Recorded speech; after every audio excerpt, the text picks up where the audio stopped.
Hey everyone, how's it going? I'm a total dork, and today I'm going to be sharing my thoughts on Cold War Zombies. I was really skeptical of this game leading up to its release. I didn't buy into the hype and was actually very critical of much of what I heard about what would be in this game. But every time I expressed doubt about the game, I always said that I was holding off final judgment until I get my hands on the game. And now that I've played the game for some time, I can finally share my thoughts. The quick answer is I love the game, but it's not without its problems. Last week I uploaded a video talking about how above all else, Cold War needs to be accessible. If you didn't see that video, I'll link to it in the description of this video, as well as in the iCards in the upper right hand corner of the screen. And this game does everything I said I wanted the game to do in that video. This is probably the most accessible launch map we've ever had since Kino der Toten, but it has the depth and replayability for hardcore fans like myself. The game has an easy power and pack-a-punch process. The Wonder Weapon quest is easy, and it's also available in the box for those who don't want to do the quest. Some of the upgrades are a little more involved, some of them involve doing the Easter egg, while some of them don't, but per the last video that's totally okay. Create a class returns, but aside from your field upgrade, nothing is going to really impact your game. Your weapon is important if you're going for a high round or doing the Easter egg, because you want the best version of usually the Spaz 12, and we'll talk about weapon balance later. But for casual games, this isn't going to be a roadblock whatsoever. The change to the buildable system is also a great new addition. Instead of building the shield, you get to use the new armor system, which is really nice, I like it. The only craftable buildable is the Aether Scope, which can be annoying since all the parts don't spawn in at the same time, but at least they stay in the same location from game to game. Unless you're speedrunning the Easter egg or don't know how the portal spawns relate to the Aether Scope, this shouldn't be much of an issue. And speaking of the Easter egg, they even made changes to make it more accessible. It's very straightforward, which isn't exactly what I asked for, but it's accessible.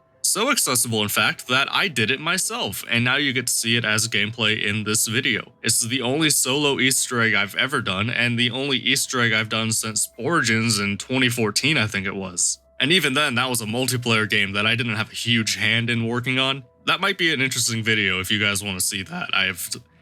That game is a very interesting story. In the last video I did, I was hoping for great Easter egg rewards after completing the egg, and unfortunately the game kind of falters here. There's no in-game reward for completing the Easter egg because the game ends after you complete it, and the map doesn't change after you complete it in future games. So I'm hoping for a great super Easter egg in the game to make up for it. And unlike Black Ops 4, the launch has been incredibly solid. There's been some glitches here and there, but the game actually works on launch. Could you imagine? I know. The only crashes I've had were in the menus trying to use the weapon upgrades after the game ended. I've seen some crashes in the Easter egg, but not nearly at the same level as Black Ops 4. I don't know how Treyarch made a more polished game from their homes in a year than they did in a multi-million-dollar studio in 3 years, but they did it. And I want to take a second to appreciate the HUD. There's a ton of information, it's all simple to understand and out of the way, and everything is customizable. I can actually see what's happening in this game, and it's beautiful. There's a lot of positives surrounding this game, but that doesn't mean it's flawless.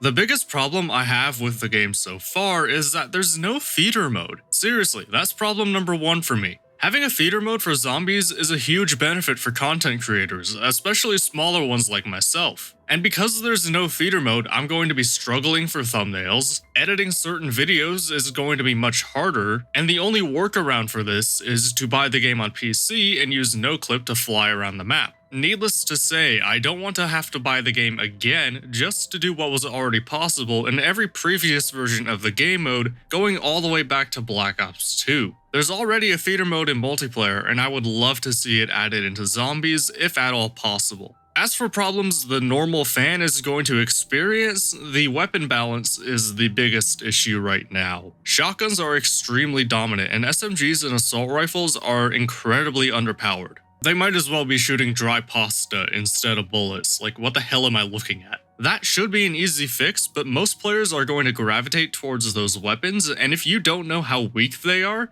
like I didn't when I did my first game, you're going to struggle to survive. The kill-based point system from Black Ops 4 is back, which some people really don't like. I'm more or less okay with the kill-based system as long as the SMGs and assault rifles get the damage buffs they need. It didn't work in Black Ops 4 because SMGs weren't strong enough to work in that kind of a system, and the same problem is in this game and has even been expanded to include the assault rifles. A problem some people might have is that there's only one map on launch. Some people might dislike that, but the DLC is going to be free, which means we'll have more than one map in the future without having to spend more money. At this point, it just depends on whether people are going to stick around long enough for more maps to come out, and of course the quality of those maps. But speaking of the one map we do have, D-Machine doesn't have a whole lot of perk variety. You have Jug, Quick Revive, and Stamina, which are all great. But Deadshot really isn't a great perk in this game's current meta. In a competitive game, you're either using a shotgun, the ray gun, or the map's wonder weapon, and none of them benefit from a faster ADS time. Elemental Pop is kind of cool, but not really useful until the late game because you don't want to accidentally flip rounds. If this was my perk ranking video, it would probably be in the C tier. And for some reason, Speed Cola got nerfed hard in this game. Even with all the upgrades, reloads are noticeably slow. Without any upgrades, it only decreases reload time by 15%. It used to be 50. At first I thought it just wasn't doing anything. With Deadshot and Speed Cola being kind of pointless in the metagame, there's no real reason you had to increase the perk limit in the first place. For most of my games, I'm using Jug, Quick Revive, and Stamina Up for most of the game, and I'll only grab the other three when I have nothing else to spend money on. Shifting gears, you only spawn in with one self-revive in this game, for some reason. You can buy more from the crafting table, but you have to be nearly the max level to unlock them. This is going to cause people to hold off doing the Easter egg or going for a high round until you can buy more self-revives. I couldn't help but notice that Black Ops 3 we had 3 self-revives, in Black Ops 4 we had 2, and now we only have 1 in this game. In the next game, are we just not going to have any self-revives? Is this their way to just get that out of the game mode? It just seemed like an odd change. Would it have killed them to give you at least one more to match how many you had in Black Ops 4? Would that have killed them? The Plague Dogs are a cool take on Hellhounds, but they can make the Tigers on 9 look like a joke. They don't do as much damage, but they can jump from one side of the map to the other in an instant. I don't know what kind of Air Jordans they're wearing, but that needs to be toned down soon. The operators are pure milquetoast. There's nothing to characterize them whatsoever. Even the Marines in World at War had some charm to them. These guys are the human equivalent of the color beige. Also, Woods doesn't sound like Woods, like at all. I had to look it up afterwards, and it's not the same voice actor.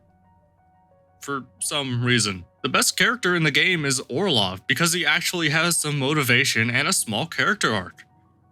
Second in line is the Crab from Dead Ops Arcade 3. Speaking of which, let's take a brief second to talk about the other side modes. Dead Ops Arcade does not betray expectations. If you loved the game mode in the past, then you'll like this one. They're not reinventing the wheel on this one. There's really not a whole lot to say. What there is a lot to say about is the new Onslaught mode. This is single-handedly the worst extra game mode in the history of the franchise. It's between this and Nightmares. Turned is miles ahead of this mode. I was pitched the idea that this mode would be more of a Left 4 Dead style of game, but it isn't anything like that whatsoever. The entire game mode is you spawn into a multiplayer map and you follow around an orb. You kill zombies in a circle, follow the orb to a new area, repeat that until you die. That's it. That's the whole mode. It gets boring after about 5 minutes, and it's exclusive to PlayStation? Whoever at Sony made the deal to pay for exclusive rights to this is going to be fired if they haven't been already. The good news is that a lot of the complaints I have about the game can be fixed pretty easily. The weapon balance is an easy fix. Adding more self-revives when you spawn in or lowering the level where you can buy more of them is another easy fix. Reducing the range of the dog's lunge attack is an easy fix. Adding more perks is something that will happen naturally as we get more maps and more content. Whether the perks are added retroactively into this map is up to Treyarch. We'll have to see what they do there.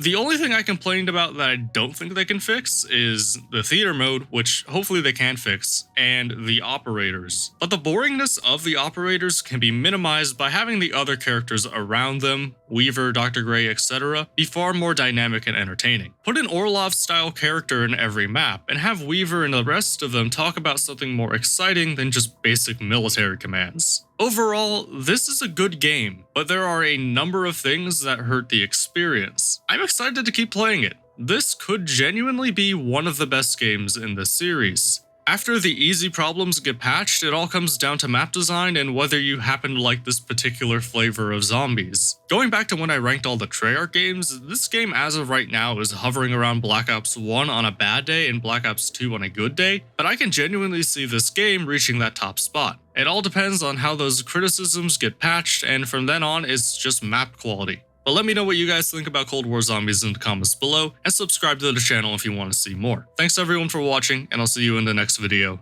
Take care.